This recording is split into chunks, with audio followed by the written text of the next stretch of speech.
Assalamualaikum, selamat datang di Bolowali. Saya Taufik Kliwon dan di sini saya akan berbagi video kisah Waliullah.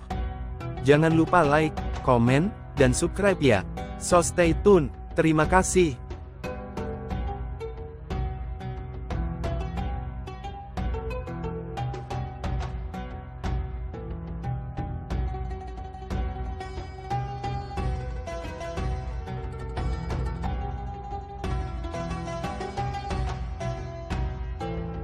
Guru Spiritual Soekarno, 8. Kesaksian khas Jim Ning mengantar Bung Karno ke Kiai Ahmad Basyari. Guru Spiritual Soekarno, 8. Kesaksian khas Jim Ning mengantar Bung Karno ke Kiai Ahmad Basyari. Sebuah kisah menarik tentang Bung Karno dan perjalanannya menemui Kiai Ahmad Basyari diungkapkan dalam buku autobiografi Pasang Surut Pengusaha Pejuang, 1986, yang dituturkan oleh Has Jim Ning kepada A.A. Nafis. Dalam buku ini, Has Jim Ning menceritakan pengalamannya mendampingi sang proklamator ke Sukanagara, Cianjur, dalam situasi genting. Pasca proklamasi, kisah yang dialaminya itu menjadi gambaran menarik kesaksian dengan Kiai Ahmad Basyari, keadaan alam, dan suasana pesantren tradisional di Sukanagara Cianjur itu. Buku ini mengingatkan kita pada buku autobiografi Dr. Raden Soeharto, Saksi Sejarah, 1982. Sebanyak 5 halaman bersubjudul, Bung Karno diungsikan. Has Jim Ning menceritakan dari awal bagaimana bisa mendampingi sang proklamator bertemu dengan guru spiritualnya. Pada awal Oktober tahun 1945, Has Jim Ning menerima telepon mendesak dari Bupati Cianjur, Muhammad Jasim. Saat tiba di kantor Bupati, ia mendapati Menteri Dalam Negeri R.A. Wiranata Kusuma telah menunggunya. Menteri menyampaikan kekhawatiran tentang situasi Jakarta yang tidak menentu. Beredar desas-desus bahwa sekutu akan menangkap Bung Karno sebagai penjahat perang. Demi keselamatannya, kabinet memutuskan untuk mengungsikan Bung Karno ke tempat yang dianggap aman. Pilihan jatuh pada sebuah rumah ajengan di Sukanagara, sebuah desa yang terletak di tengah perkebunan teh dan kina, tempat setiap kendaraan yang datang dapat terlihat dari kejauhan. Sukanagara berjarak 46 km dari Cianjur. Rumah tersebut pilihan Bung Karno sendiri. Mereka sudah berkenalan lama. Setahuku, pada zaman Jepang Bung Karno beberapa kali mengunjungi kiai itu.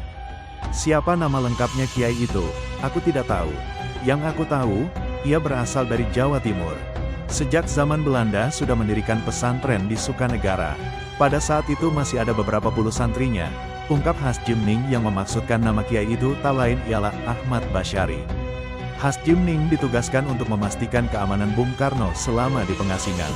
Kami punya cukup senjata, ujarnya, mengingat persiapan yang telah dilakukan, termasuk menyimpan beberapa senapan mesin ringan peninggalan Belanda. Ia bahkan menyiapkan kapal motor di Sindang Barang sebagai jalur evakuasi jika jalan darat tak lagi aman. Saat bertemu Bung Karno di rumah Bupati Cianjur, Has Jim Ning melihat wajah presiden yang letih. Tidak seperti biasanya, Bung Karno lebih banyak diam dalam perjalanan menuju Sukanagara. Namun, ketika mendekati desa tujuan, Bung Karno tiba-tiba berbicara, "Has Jim, kau tahu kenapa aku pilih desa ini?" Has Jim Ning menoleh ke belakang, menunggu penjelasan. "Aku tidak membawa koki, tapi aku tahu Ice kenal seleraku," kata Bung Karno, merujuk pada istri Has Jim Ning yang sering memasakkan makanan kesukaannya, terutama masakan Padang. Sesampainya di Sukanagara, Bung Karno dan keluarganya diterima oleh Kiai Ahmad Basyari. Demi keamanan, Has Jim Ning menyerahkan sebuah senapan mesin ringan kepada ajudan Bung Karno, Muntoyo. Selesai sembahyang Isya, setelah Has Jim Ning tahu bahwa Bung Karno tidak memerlukan teman karena lelahnya, Has Jim Ning kembali ke Cianjur.